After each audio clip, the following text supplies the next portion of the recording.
Mesdames, Messieurs, bonjour. Bienvenue sur le point de l'économie sur Reflet d'Afrique Télévision. En Éthiopie, les Britanniques se positionnent sur le secteur de l'aviation. C'est suite à une série d'entretiens entre Emma Wade-Smith, commissaire britannique pour le commerce en Afrique avec les autorités éthiopiennes, à Addis Abeba que le Royaume-Uni renforce leur collaboration avec l'Éthiopie dans le domaine de l'aviation. L'objectif est de parvenir à un accord qui permette au ministère britannique du commerce international de collaborer avec la compagnie nationale aérienne éthiopienne. À quelques semaines du Brexit, et pendant que le Premier ministre Boris Johnson essaie de trouver un accord de sortie avec l'Union européenne, Londres intensifie son influence dans le monde et l'Afrique occupe une place de choix. La volonté de porter le secteur de l'aviation à une autre dimension devient explicite. C'est pourquoi en juin 2018, le Premier ministre avait annoncé sa volonté d'ouvrir le capital Ethiopian Airlines aux capitaux privés et étrangers. Le but est de rehausser le niveau de la compagnie afin d'asseoir de façon durable son leadership régional. Ethiopian Airlines, qui détient un plan de transformation de l'aéroport d'Addis Abeba en pôle international de l'aviation, la compagnie veut réduire la congestion du trafic aérien au niveau de l'aéroport, améliorer les services au sol afin de renforcer son rôle dans le commerce intra-africain. Au Nigeria, un projet de loi sur la TVA pour réduire la dépendance aux hydrocarbures. Les exportations de pétrole constituent 90% des recettes en devises au Nigeria. Ce projet de loi vise à améliorer les recettes fiscales et à diminuer la part de la rente pétrolière dans le budget de l'État. Le Nigeria, qui dispose d'un taux de TVA de plus bas au monde, 5% contre un taux standard de 18 à 20% pour la moyenne. Celui-ci veut le ramener à 7,2%. Selon la loi fédérale, 85% de ce montant sont destinés aux États et autorités locales contre 15% pour le gouvernement central. Une source de revenus pour les États qui peinent à payer les salaires des fonctionnaires alourdis par la hausse de 67% du salaire minimum mensuel. La loi sur la TVA entre dans le cadre d'un vaste programme de diversification économique pour la réduction de la part des exportations pétrolières et gazières du pays.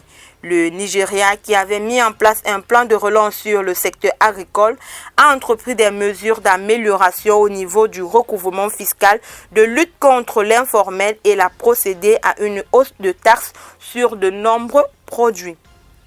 Burkina Faso, le gouvernement a adopté son projet de loi des finances pour l'exercice 2020. C'est au sorti d'un conseil des ministres vendredi dernier que le président de la République, Roch-Marc Christian Kaboré, a validé le projet de loi pour l'exercice 2020. Ce projet de budget pour l'État se chiffre à 2,267 205 000 francs en recettes et à 2,582 400 000 en dépenses, dégageant ainsi un solde budgétaire global négatif de 2,85 100 000 francs CFA, ce qui correspond à moins de 3% du produit intérieur brut nominal. L'épargne budgétaire, quant à elle, s'établit à 2,88 300 francs CFA. Les priorités du gouvernement étant de consolider les acquis engrangés en 2016 et à permettre le parachèvement des chantiers en cours dans les secteurs sociaux et les autres secteurs de relance de l'économie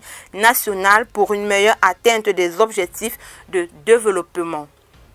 En Algérie, la faillite de l'entreprise Aigle Azur mobilise près de 350 salariés algérien. La compagnie aérienne qui a transporté près d'1,088 passagers l'année dernière et qui employait près de 1150 personnes est en liquidation. C'est la justice française qui est chargée de délibérer entre la compagnie Air France et le groupe Dubreuil, tous deux intéressés dans le rachat de cette entreprise. L'offre du groupe Dubreuil porte sur la reprise des lignes long courrier vers le Mali et le Brésil et la sauvegarde d'une centaine d'employés.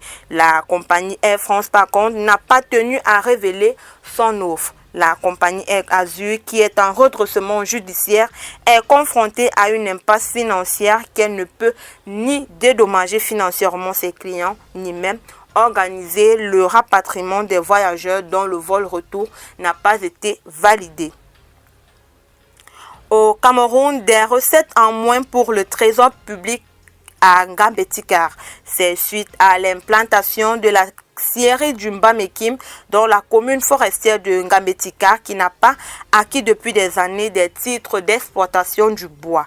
La présence illégale de la scierie Mbamekim dans la forêt communautaire de Ngambétikar est la principale cause de l'abandon du bois à Mansoulé, Eoé et Itna, où plus de 200 bières de bois sont non marquées dans un point de débardage.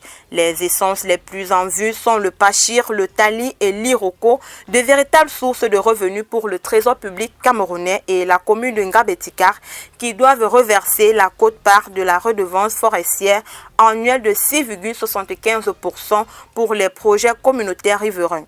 4 bières de bois représentent 45 000 mètres cubes. Le mètre cube estimé à 24 000 francs CFA, ce sont les redevances sur 1 080 000 francs CFA par camion que l'État du Cameroun perd sur le bois abandonné. Les factures sont lourdes lorsque les simulations portent sur 200 bières de bois retrouvées. C'est 54 millions de francs CFA qui échappent aux caisses de l'État seulement pour la zone de Mansoulé. Si l'on retrouve au moins 20 points où se trouvent en moyenne 200 bières de bois dur, cela signifie que des impôts sous forme de redevances échappent au trésor public camerounais sur près de 1 082 000 francs par bois abandonné dans la forêt de Mansoulé. C'est tout pour le point de l'économie. Retrouvons-nous demain pour une nouvelle sortie. Vous pouvez également nous suivre sur nos différentes pages Facebook, Twitter, Instagram ou sur notre site internet www.refletdafriquetélévision.com.